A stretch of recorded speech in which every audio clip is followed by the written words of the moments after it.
Ladies and gentlemen, please welcome your host, Jonathan Ross. Thank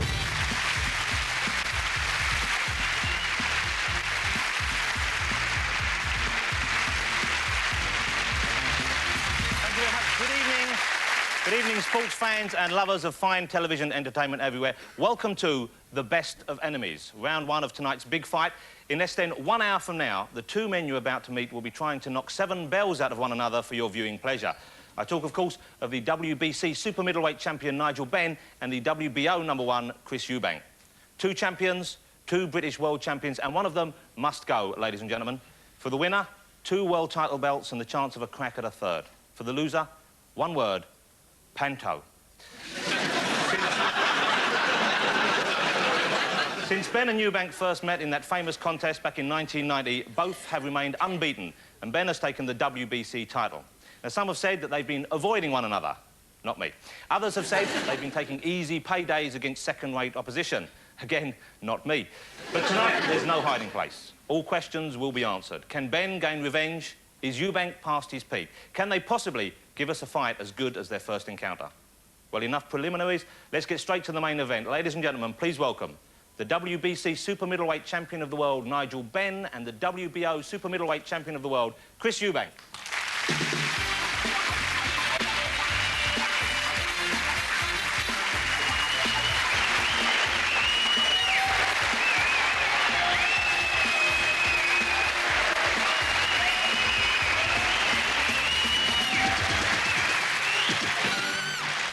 I notice I didn't get a reaction anything like that when I got it. For those of you watching who didn't see that momentous first fight between these two great boxers and are wondering what all the fuss is about, take a look at this. This is what we've seen Benn so dangerous from this position. Here it comes. He's always saying he likes to battle back, Bevel. He's got to do it here. He tried to do it with Watson, but it didn't work. Benn's legs are shaking.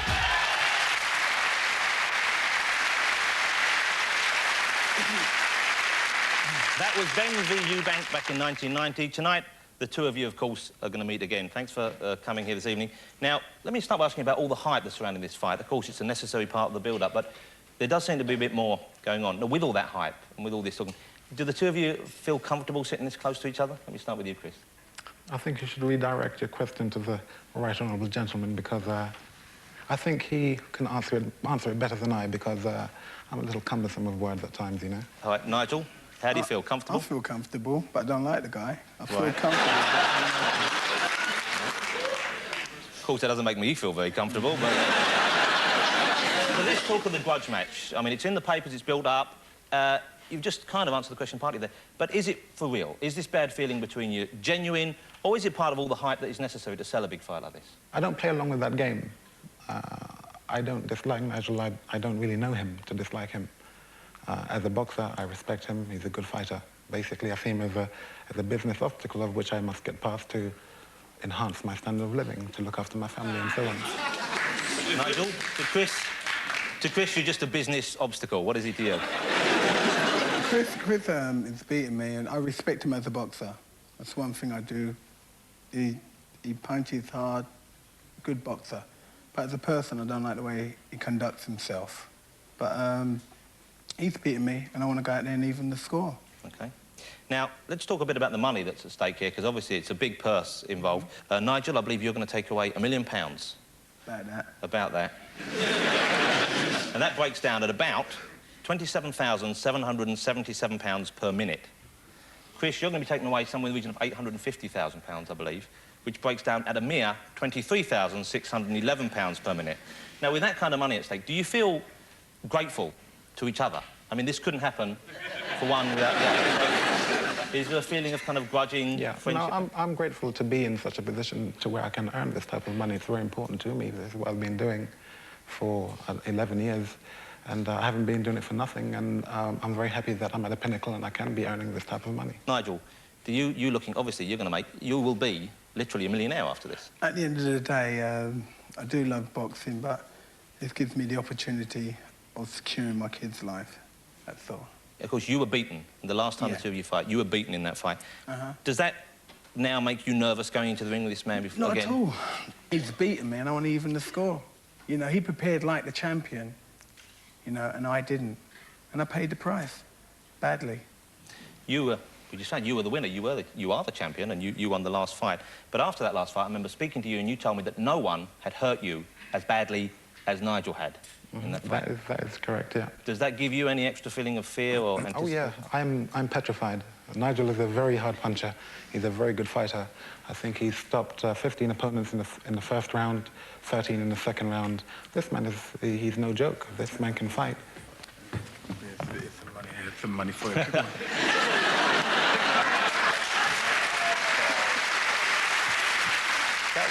That was a good move. Just a little bit of improvised comedy for you this evening, ladies and gentlemen. OK, let's move on. Let me carry on to say, you know, he's a very dangerous opponent. No one should take him lightly. You take him seriously? Totally and utterly. OK. I'm going to talk to both of you individually in just a second. So while Chris and Nigel prepare for our little one-on-one chat, it gives me a chance to introduce you to our studio audience here this evening, ladies and gentlemen. As you can see, it's made up of boxing stars and experts. We have politicians, showbiz celebrities, and, of course, inevitably, the usual freeloaders who always turn up whenever there's the chance. A glass of house white and some Twiglets. We do have some great people in the house this evening. Let me just point a few to you here. We have Mr. Tony Slattery is here with us this evening. Hello, Tony. How are you, sir? We have Linda Lusardi here. Good evening, Linda. And from the world of sport, we have Mr. John Fashioner as well. Everyone who is here tonight is united by one common bond, their love of the sweet science of bruising. But now let's prepare to meet our two champions up close and personal. First in the hot seat is the WBC champion, Nigel Benn. And here's a taste of the man and his work.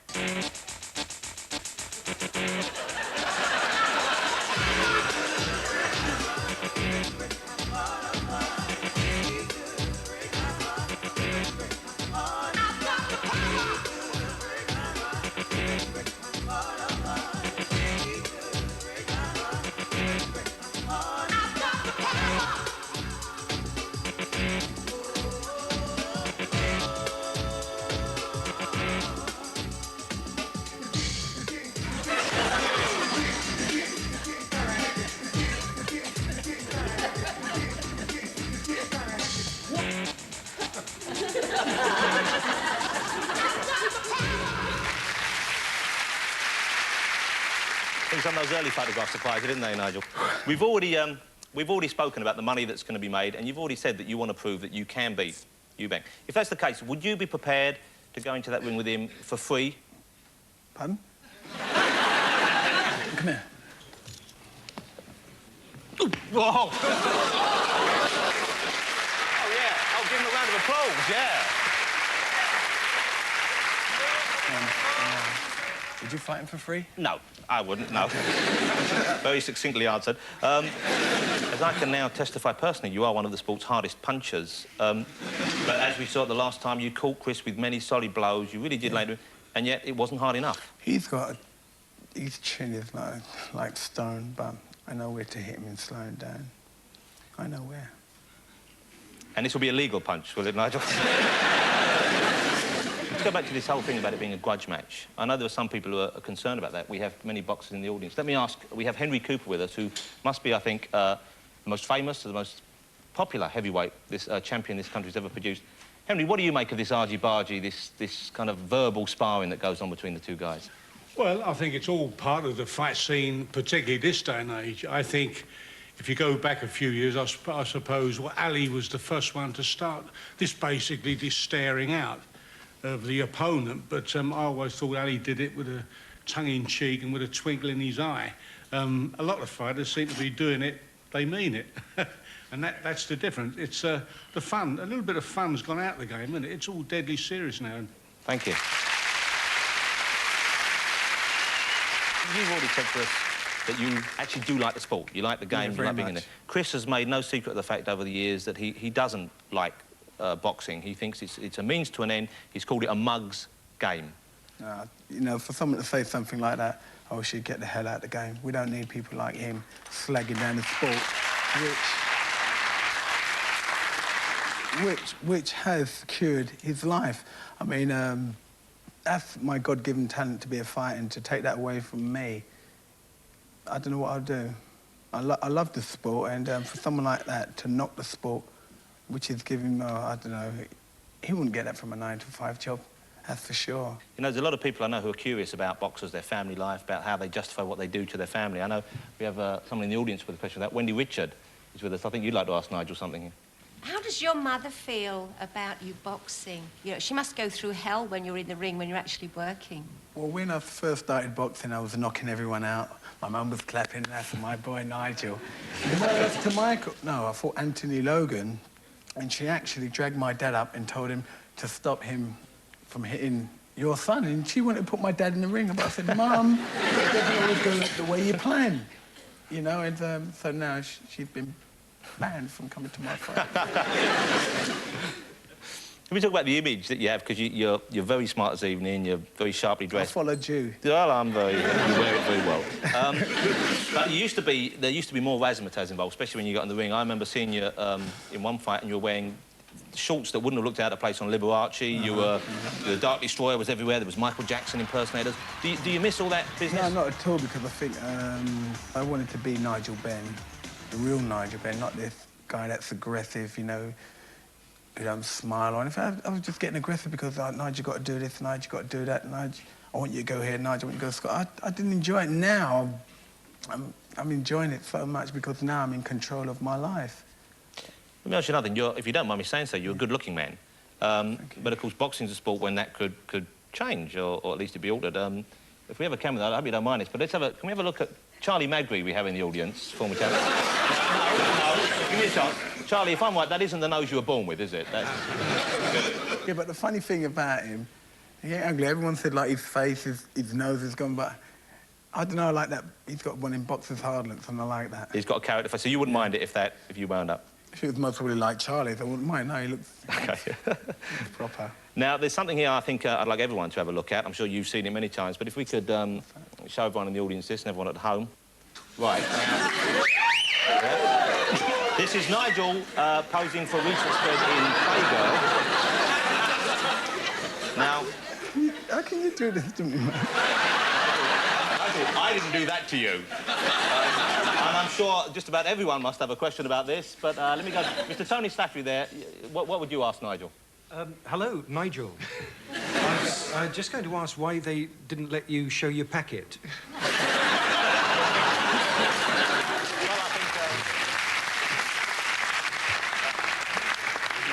I think that was the question that was on some of our lips, if not everyone's. Nigel, what's the answer? No comment.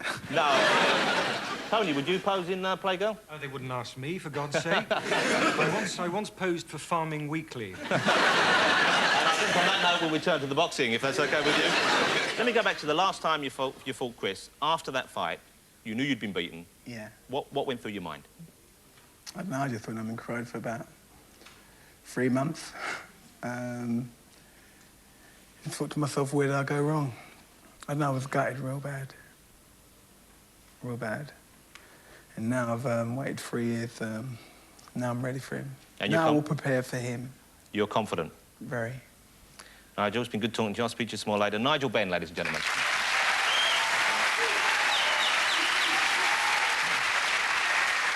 Thank you very much, Nigel.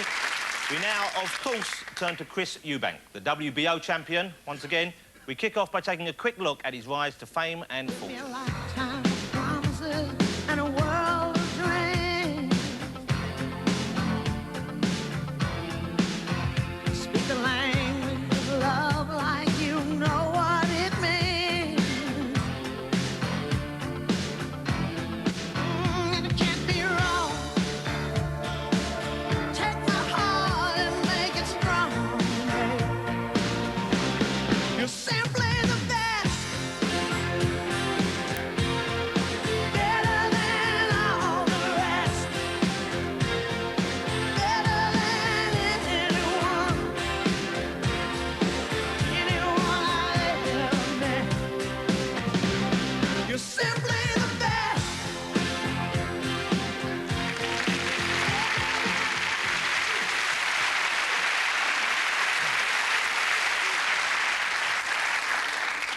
Chris, Nigel started by punching me. I hope you're not going to do the same.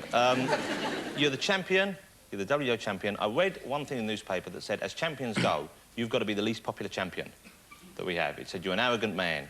When you read that stuff about you, what do you think? Do you think they're being just horribly unfair, or can you see that maybe there's some reason they're writing that? The reason is for my behaviour in the ring, the way I perform, but what I'm trying to get over to the public now is that there is a performer and there is a man, and the two are not the same. They are to be separated. When I go into the ring to perform, I behave differently. I can't help it. I call that character Hyde. I'm Jekyll, sitting here right now. And Hyde, he's arrogant and he's bold. He's lion-hearted. He stands tall. He's majestic. He behaves as though he's sublime. At least he puts that over in his posturing. But the man is a normal man who is basically just like any other. Do you think within the boxing community you're seen as being maybe, if not arrogant, but maybe too confident in yourself? I know we have many former champions in the audience, including Mr. Barry McGuigan. I think the bottom line about Chris is people do read him wrong, and he's a good man. And at the end of the day, the press love to hate him, but they still write about him, and he's good for our sport. And a lot of the things that he says about the game, a lot of the fighters feel it, but don't say it. Thank you, Barry.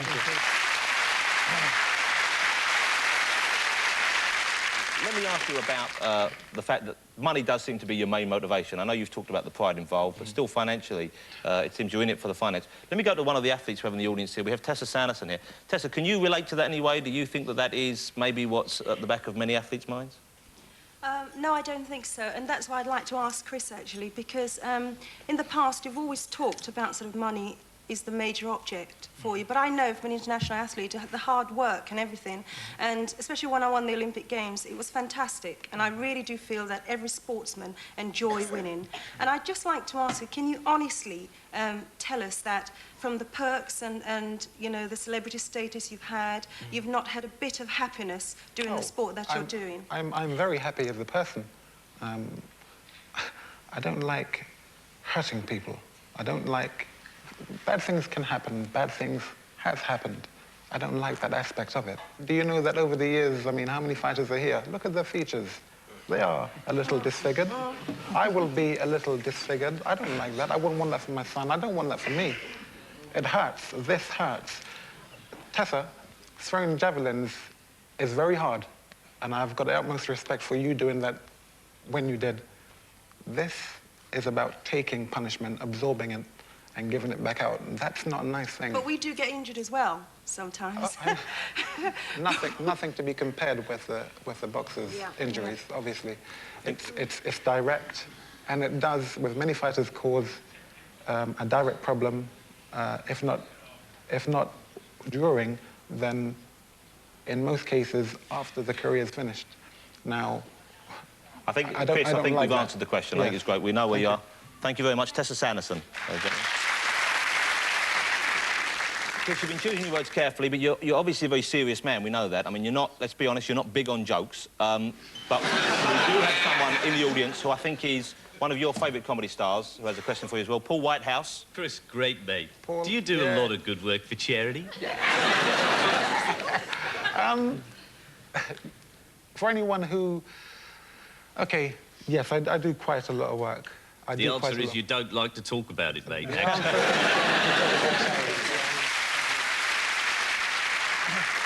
Chris, I get the feeling when I watch you before the fight, not so much during it, obviously your mind's on other things, but before the fight, you are something of a frustrated showman. The way you leap into the ring, the way you posture, the way you carry yourself. We mentioned earlier the concept of pantomime, and I wonder, I mean, let me ask some of the audience who's maybe done a bit of panto. Let me ask Linda Lusardi, you've been one or two. Do you think Chris would make a good widow twanky? I don't know about widow twanky. I can't see him in a dress, but I think he'd make a good king rat. But I mean, the thing with pantomime is you have to have fun on stage. I can't imagine Chris ever having fun doing anything. You do have fun doing some things, don't you, Chris? I certainly do. I'd have fun having a private conversation with that particular lady. Later. Fun later. OK, thank you, Linda Lusardi. OK.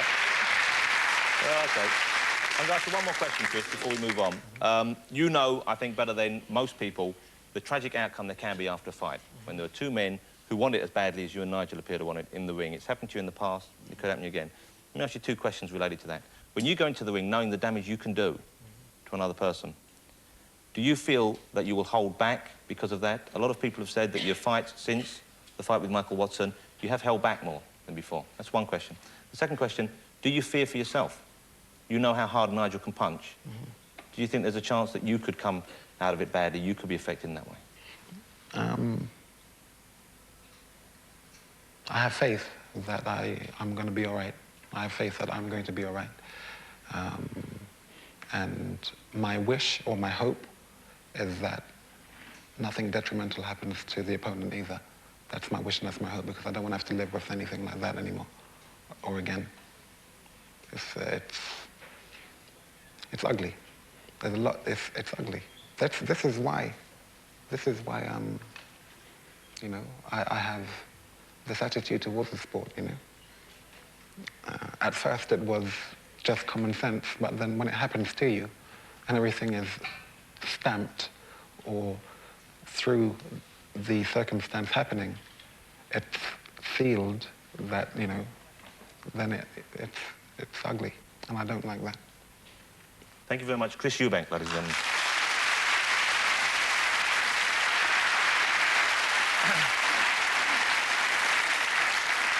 Now, boxing is a controversial, dangerous and exciting sport, especially so when it gives Hollywood's leading men the chance to perform heroic feats in the ring. Here's Paul Newman playing the part of Rocky Graziano in Somebody Up There Likes Me, and very convincing he is too. And, of course, there was Sylvester Stallone as Rocky. He went on to make Rocky 2, Rocky 3, Rocky 4, and there was one more, but I'm sorry its name escapes me right now. But where, you might ask, are the British big-screen boxing heroes? Well, ladies and gentlemen, let me remind you of one British star who did the sport justice, a man who gave us the definitive performance of the boxer. His pain, his suffering, his inner torments.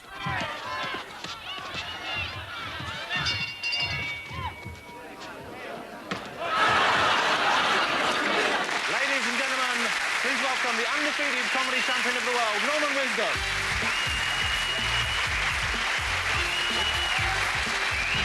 Norman, lovely to see you. How are you, sir? Oh, fine, thank you. Take a seat, let's sit down. I see you've made the effort, and you've been in the wars a bit, Norm. Yeah, but just, you know, well, I'll tell you the truth. I was walking along the passageway and the bloke was coming towards me, see, Chris Eubank, and I said, well, I looked at him, I said, give us a smile. And he walloped me. So, no, I was only joking, really. He was laughing, really, because I was unconscious on the floor. Yeah. But you were, I believe, a boxer at one time. I mean, we couldn't really tell from that clip, but you did box professionally? I was the flyweight champion of the British Army in India, actually. Who do you think out of the two guys you've got, who are going to win the fight? I don't know, really, but I would like to think that after the fight, when the fight's over, they caress each other, share the money, and remain good pals for the rest of their life. And that could happen, of course. Yes, I'd like that, yes. Thank you very much indeed, Mr. Norman Wisdom, ladies and gentlemen. I just wanted... We're going to take... I was having a bit of a chat, and I bought some sweets on for anybody who wants them. We're going to take a break now while Norman distributes his sweets. But I bought some sweets here for Chris and Nigel and all that. Wait, Chris! Chris, do you want a sweet? I'm sure he would. Oh, come on, wait. We're going to take a break now.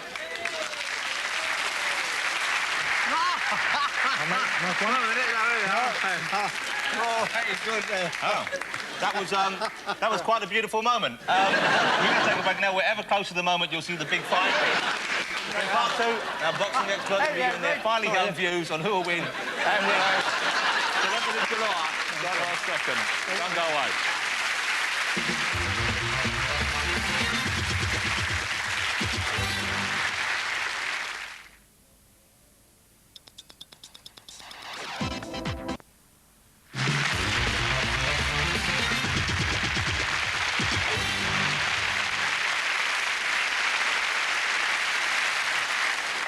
Welcome back. I'm here reffing the verbal fisticuffs between Nigel Benn and Chris Eubank before the serious stuff starts later on.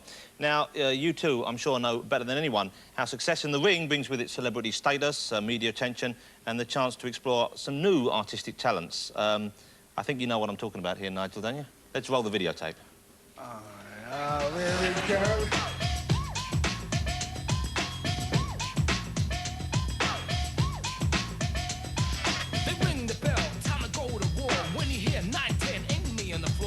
Warrior that makes you sorrier. a destroyer, I will annoy ya. So good night, my friend, and amen. Telling me just met Big Bad Ben.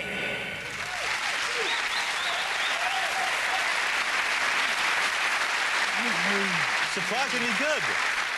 There you go. Well, that was back in your Dark Destroyer days, of course, but you put pop stardom behind you to carry on boxing. And Chris, we couldn't find anything similar lurking in your past, and believe me, we did look. The only thing I could find that's maybe comparable, and it's not really from you as such, but is the fact that Spitting Image, you've had that particular tribute made to you. You've been made a puppet on Spitting Image.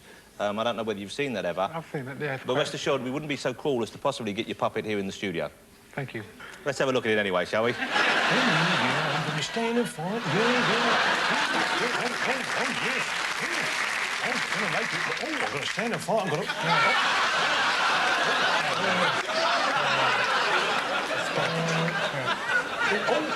Good evening. Mr. Cooper, respect to you. Yeah, evening, sister. Oh, it's you, Chris. Yeah. Yes. What's with the ridiculous new outfit? Ridiculous. I like that, coming from a man who...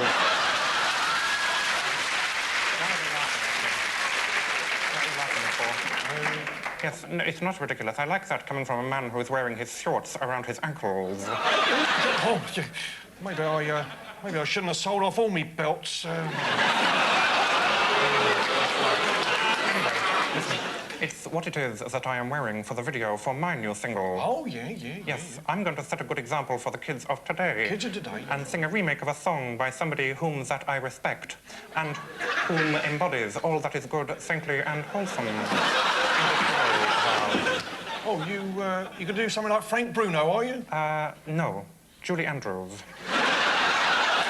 Listen to me. Climb every mountain. You can't sing like that. What? Why not? Because Julie Andrews had a much butcher voice. You should try something more like The Snowman by Aled Jones. Oh, yes. Oh, yes. Very funny, mister. I'll advertise any old rubbish.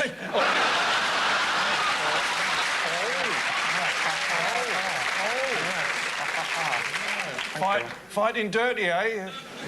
So how are you going to make money when you retire, eh? I don't know. I thought I might become a TV presenter like that Jonathan Ross. Come off it, Chris. Your voice is silly, but it's not that silly. Yeah.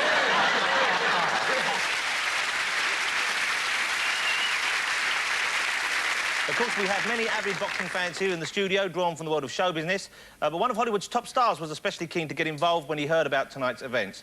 He has returned to the sport himself recently, so we're especially pleased to have a satellite link live with him tonight in his own gym in Los Angeles. Ladies and gentlemen, please welcome the star of 9.5 Weeks and Angel Heart, Mickey Rourke.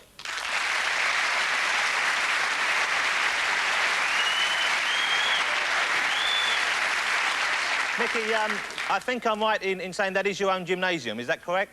Yes, this is the Outlaw Boxing Club. It's been here for about 3 years now. I can almost feel the testosterone coming through the satellite there. Is it just a hobby for you, the boxing, or do you take it more seriously? It's a little of both. I mean, you can't not take it seriously. I don't do theater, so it's my version of doing theater before I do a film. How many fights have you had so far since you returned to professional boxing? Well, I stopped for 16 years. I came back and I have 5 wins, 4 knockouts, and 1 draw. So 6 fights. We've been talking here in the studio about what can happen to a boxer's looks in fighting. Do producers worry about that in you? Do they think that you're going to get beaten up or rather, even more beaten up than you look already?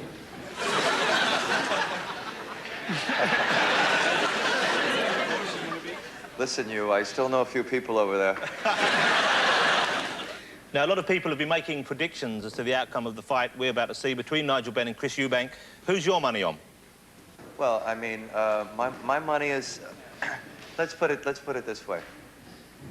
I have a relationship with Nigel.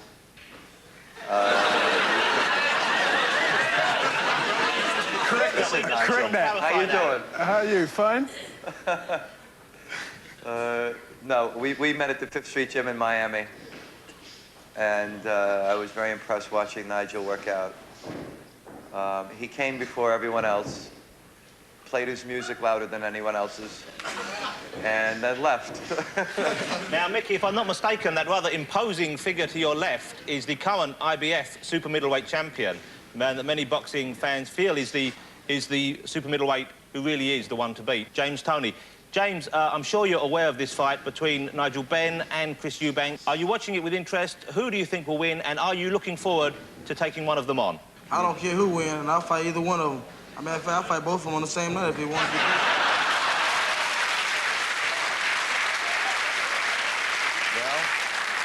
Well, let me ask the guys if they have something to say back to you. First of all, Nigel, what do you think? I don't mind coming over there and fighting him. I've done it with Barkley, Robbie Sims, Doug DeWitt. I'm not scared of him. I'll come over there and fight him. Let me tell you something. I'm not Iran Barkley, I'm not Doug DeWitt. When you come over here, That's cool. I'll see you soon. Let me ask for Chris Eubank's response to your statement, sir.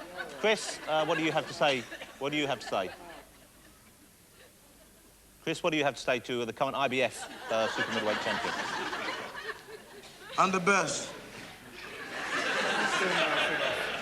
When I see you, I'm gonna beat you and your mama's ass.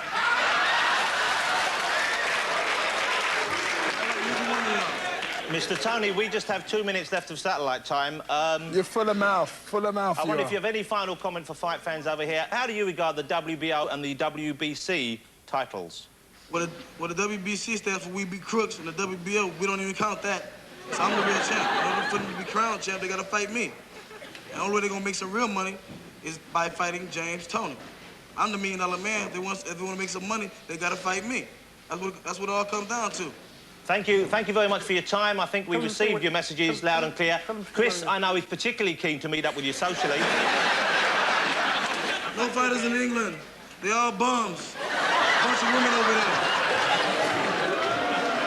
Bunch of mamas. No, give the man his due. He's bigger than most of us. Listen, can you put me through his... I think we've almost out of time now. Yeah. Chris would like to say one final thing to you. Chris Eubank, one final quick thing. You seem as though you're purely ignorant, and I'll give you a few lessons.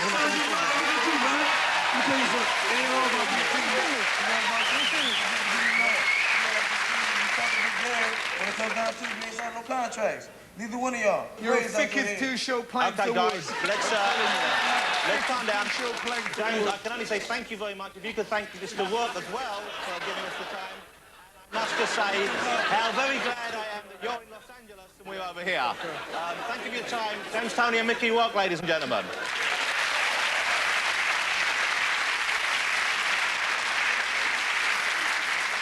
Mickey, I think that's it.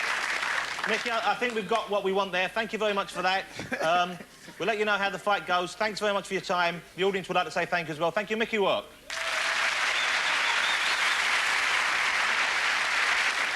Thank you very much, Mr. Mickey Rourke there in Los Angeles. And, of course, as I said, the current IBF super middleweight champion, James Toney, who had quite a few things to say about you guys. Let me give you a chance to answer him now.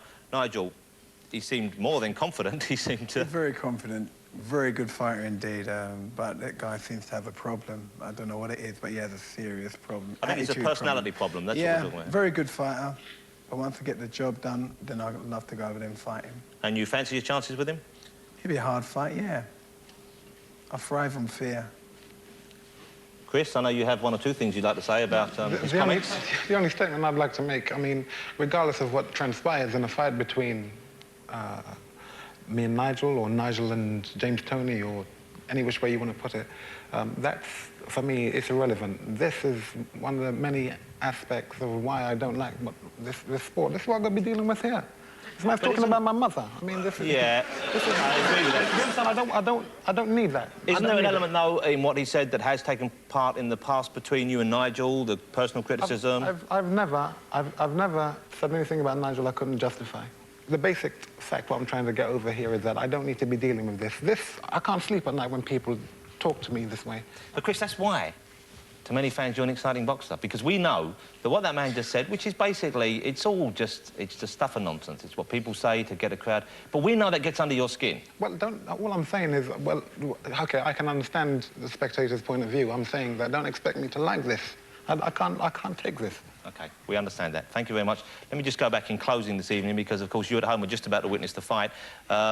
Chris, in the past, you said some things about Nigel. Nigel, you said some things about Chris, shall we end the show this evening with the sporting shaking of the hands?